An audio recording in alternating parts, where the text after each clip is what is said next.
Okay, so the table is pretty easy, right? The x value,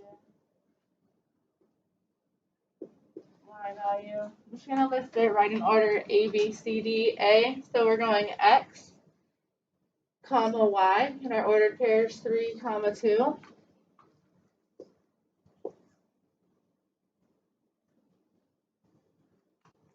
B, so over here the x value is -2, the y value is 30.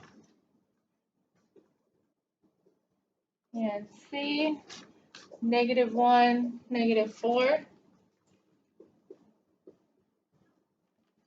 And D, 4, -3.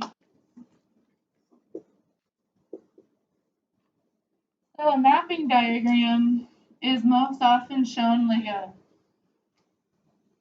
rectangle with soft edges. And they do 2, an x and a y. So it's just like your table, but you list your x's here, and then you list your y's here, and you draw lines and connect the ones that are ordered pairs. So I'm actually going to list the x's in order from least to greatest. So it's going to look like a different order from my table, which a lot of times is how mapping diagrams are set up. So I'll start with the -2, -1, 3, 4. The x's and the y's. I'm putting them in order from least to greatest. And then for a mapping, you just draw a line to say which x goes with which y. And it was talked about in Algebra 1 when you did learning if something would represent a function. There's a rule about a function that the x value can't be paired with more than one y value. You would say that's not a function. There's also a vertical line test. If you look at a graph and you can draw a vertical line through a graph and it hits more than once, you say no, not a function. That's the same area as these mapping diagrams. So -2 goes with 3. -1 paired with -4. 3 is with 2. And 4 is with -3. So that's the mapping. And it flows really well into domain and range because from yesterday, you know that the x values create the set of domain,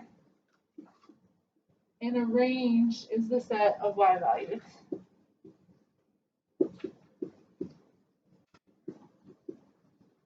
So this says to show domain and range using interval notation, and that's what I was doing yesterday with the fancy brackets, like a parenthesis, a point, and a parenthesis. I'm gonna put x because domain is x values. And then do you guys think for this domain, should we be creating a list or should we be using those inequality symbols? It's a list. Why would this one be a list instead of symbols?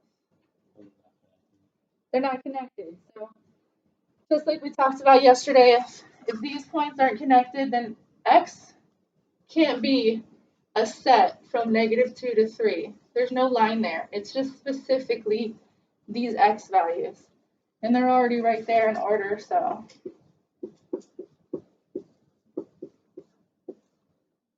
There's our set of x values.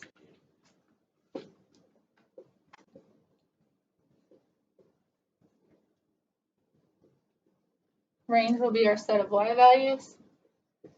It's a list separated by commas because there is no line connecting the points.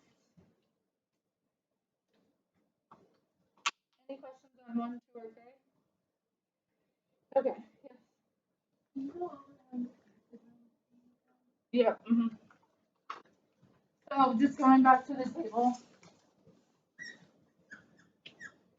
Like that's an ordered pair. So I put 3 connected to the 2.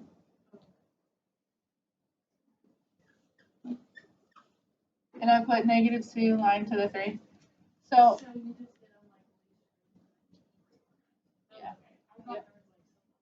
yeah, right now.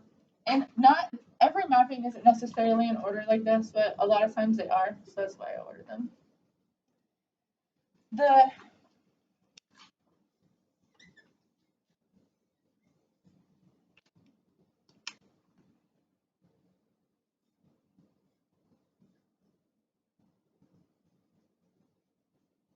When you did this in algebra 1, if you did it, it was like this, and you would say, oh, there's an ordered pair here. Oh, and 0 also goes to 9. 1 goes to 10, 3 goes to 9. And then right here, you would say 0, 2 and 0, 9 means this is not a function. I don't know, does that ring about any of you? So. Okay. Any other good questions about a table, a mapping diagram, or domain and range? Okay, there's one more Bellert question. I'm kind of notorious for making Bellert take too long. I've gotten that feedback, and I just love on Bellert. I don't know, so it's really kind of goes into classwork. Okay, so this looks a lot like what we covered yesterday. This one's a little tricky. It's a little different, so I'll give you some time to do this on your own. You can turn and talk to anyone around you.